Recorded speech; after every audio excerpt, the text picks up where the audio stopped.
This is a great time of the year to be in March. We're still playing, to have an opportunity to go and play a Big Ten tournament in a new venue. I think it's exciting. It's in Washington, D.C.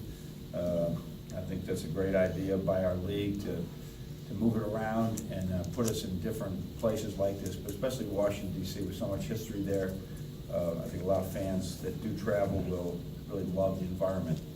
So having played there before in this arena, it's really a great arena to play in. Illinois is as you followed it, is playing as good a basketball as we have been playing.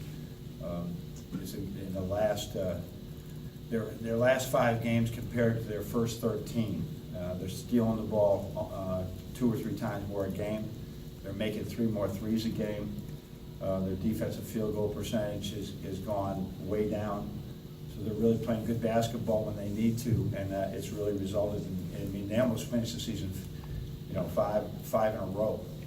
Freeman, who was a low percentage shooter, I would have given them that shot too, doesn't make that. They would have finished with the 5 in a row. So really playing well, and we are too. So it's going to be a great game, and it's hard to believe that these two teams are, we're only a couple games out of first place, and we're only a couple games out of, being in the play-in game. The Big Ten's been so difficult this year. So we're looking forward to the game, and hopefully we're telling our kids to pack until Sunday. The coaches are going to have, Coach Beilein is going to have, I'll probably just bring 3 suits. I have to wear one twice.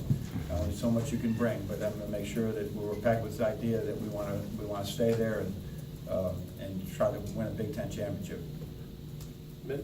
Coach, at the beginning of the season, it seemed like if Zach Irvin had a bad game, it meant doom for your team, whereas now with the emergence of Walton, that's not so much the case anymore. How has Zach kind of handled the fact that he isn't necessarily the primary scorer anymore? I think where the only disappointment he would have is in his own performance, not how he is used in our offense. He's just turned it over to, I'm going to become a defensive player. I'm going to forget about that. And but I know I'm going to be if I put less pressure on myself to have to be the guy, then he could be a better performer, and he was. I mean, that game at Nebraska, he was as good as Derek was. Derek was sensational. Zach was really good too. So it's a different roles on the team, but it's made our team better right now through as Zach was going through a transition of trying to read things better, shoot it better. It forced us to go in other directions while he gained some confidence back, and it's made our team better. It seemed like that confidence, he still has that shooting confidence even if he's slumping. What do you think it is about him that makes him that confident? I think he's got a lot of faith in himself. He's really got just a good personality of letting things go. Huge growth for him over his 4 years here. That he rolls on to the next game. I just love coaching the kid. All the 5 of these seniors, I mean, I love coaching every one of them because they're resilient as you could ever be, and with no agendas other than what's best for the team. James? John, down the stretch, you guys have been playing with that betting against the wall mentality. How much does that help heading into this portion where it's one and done from here? Well, I think that, yeah, I mean, we've been preaching that one and done, even though it truthfully wasn't. And so I think it would help a great deal right now.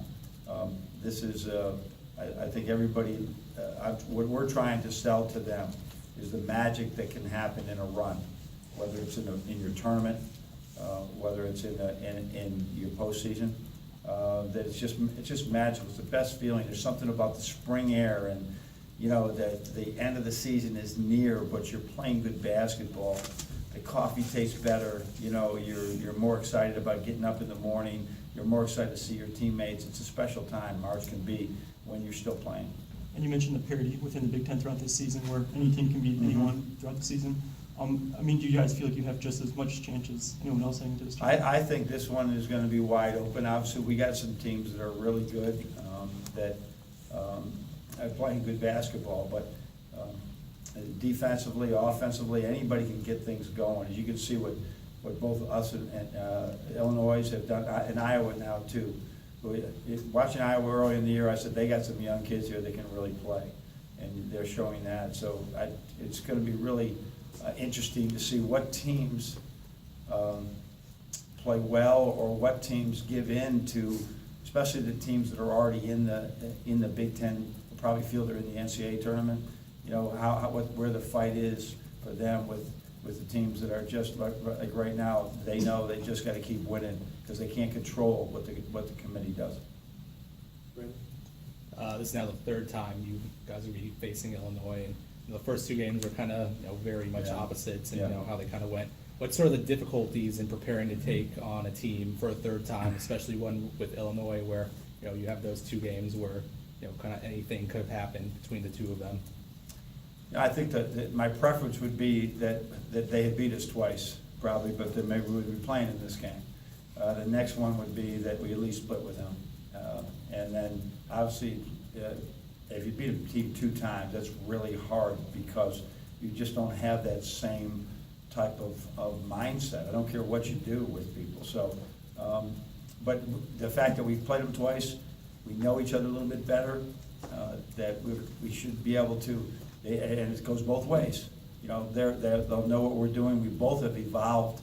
If you watch our last 5 games, their last 5 games, there's some similarities, but both teams have really evolved because I think we played each other twice in the first 2 weeks of the season.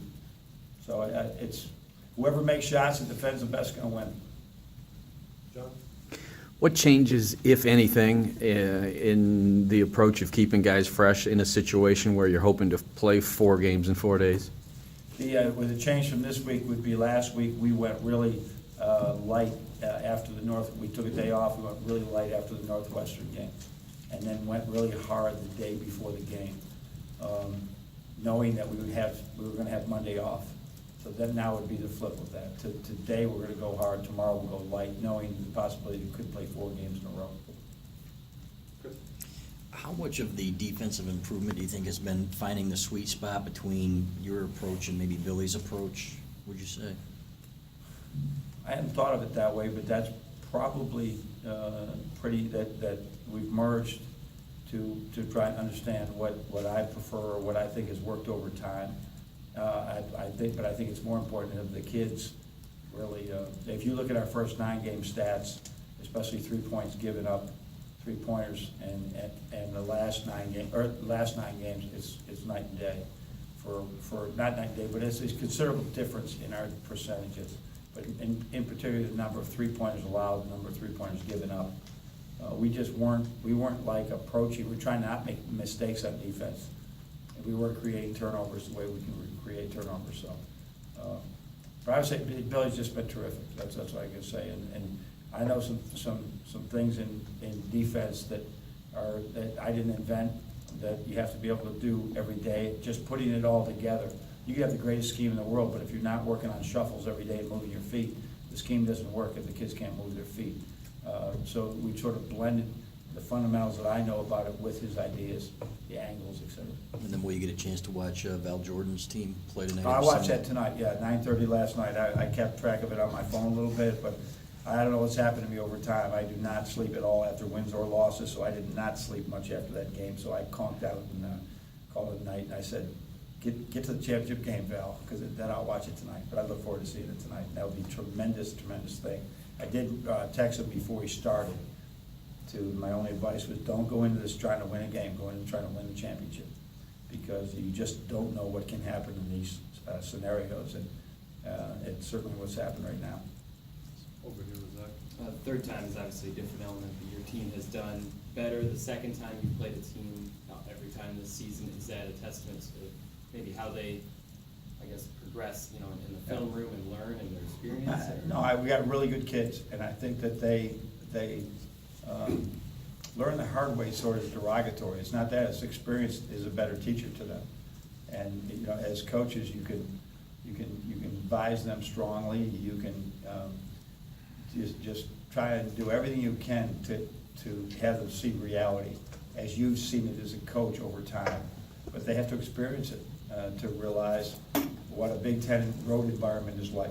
That Nebraska road environment, when I walked out on the court or Sunday, I said, oh my goodness, this team is, what were they, 6-11? This team is 6-11, look at this place.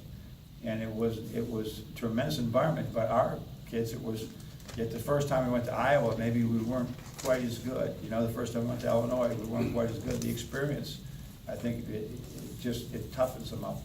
And then you touched on It it a puts little. steel in their spine, sort of great philosophy. You touched on it a little bit right after the Nebraska game about how your team has found kind of more defined roles than maybe earlier in the Big Ten play. I mean, when did that come about, and how big of an advantage can it be? Say it one more time. Kind of the defined roles, different guys doing different things especially well versus. Yeah, I think our rotation route is pretty set. You guys are probably looking, well, he's gonna put Duncan in right now.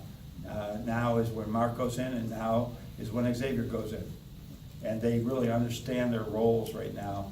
And we've been able to stay healthy, which is a huge thing for playing well at this time of the year, be healthy. And we have been able to stay out of foul trouble. And, you just and the attitudes have been great. So you're not questioning the guys' care level at this time. You coach their hearts this time of the year. It's not as much X's and O's as coaching their hearts. You talked about the defense when you were talking to Chris about defending the three-point line. Are there specific guys who you saw a big leap in that?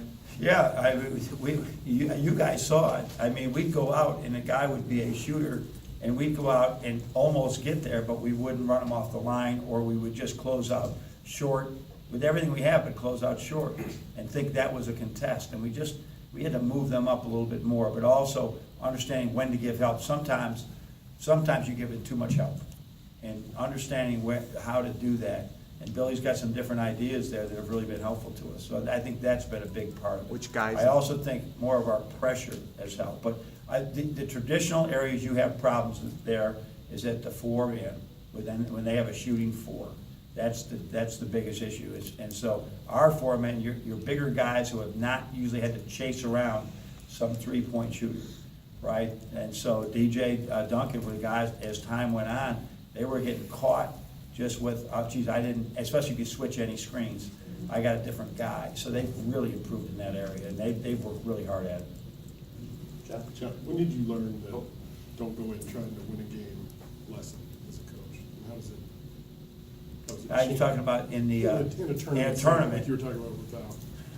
Yeah, I think when I was in West Virginia, we hadn't been to the NCAA tournament, and they hadn't been there for a while, I believe, and we went in there like we had to win, and we had to win in the Garden to even get to the NCAA. We probably had to win 2 games, and we went in and we won, and then we won, and then we won again, and then it was like, okay, we're in the big dance, and now all of a sudden we've beaten Creighton at the buzzer, Wake Forest at the buzzer, and Texas Tech at the buzzer. We're 1 game away from the Final Four, and it was like, I look back at it now, what could I have done during that time to say, we're going to the Final Four instead of, okay, great job, guys, let's get to the next game. I think maybe that when you're in those situations, you got to have that good mix of 1 game at a time.